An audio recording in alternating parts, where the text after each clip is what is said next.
The Alchemist by Paulo Coelho, published in 1988. This is a non-spoiler review, so I will keep details as vague as possible. This book is about a shepherd boy named Santiago who sets out on this journey to the Egyptian pyramids in search of treasure. But it's not just a treasure hunt, it's about the people he encounters along the way and the truths he discovers about himself. It's the messages in this story that really make it worthwhile.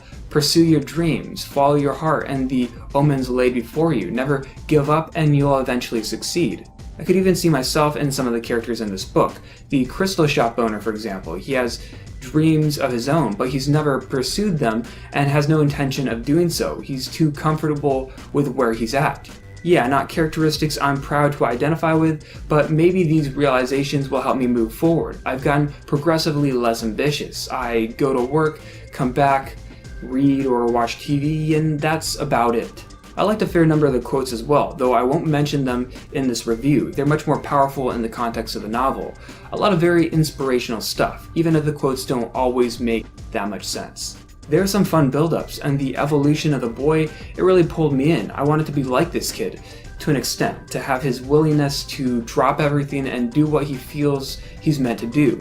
It was also fun to pick out the biblical references. If you're familiar with the Old and New Testament stories, I'm sure you'll find quite a few parallels here. If you're not, then I guess you won't, but I believe the book works either way. As for negatives, there is an artificiality to the characters. They don't behave like real people. I'm sure it's intentional given the fable-like quality of the novel and the fact that the lessons are what the author seems to be focusing on. Still, I like to have believable characters to follow. It makes it easier to care about what's happening and to connect with a person's struggles. The protagonist is referred to by name once, then he's simply referred to as the boy. It's quite impersonal.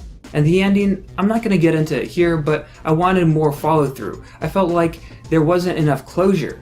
What was the point of everything? Personal growth? Sure, but I just felt like there was something missing. The same can be said about some of the clever sounding elements. I'd read a line, find myself basking in its brilliance, then realize I had no idea what the book was talking about. Some things they confused me, while others I just disagreed with. In conclusion, it's the lessons in The Alchemist that make it worth reading. I could give the flat characters a pass because they match the fable quality of the book, and it wasn't really about them.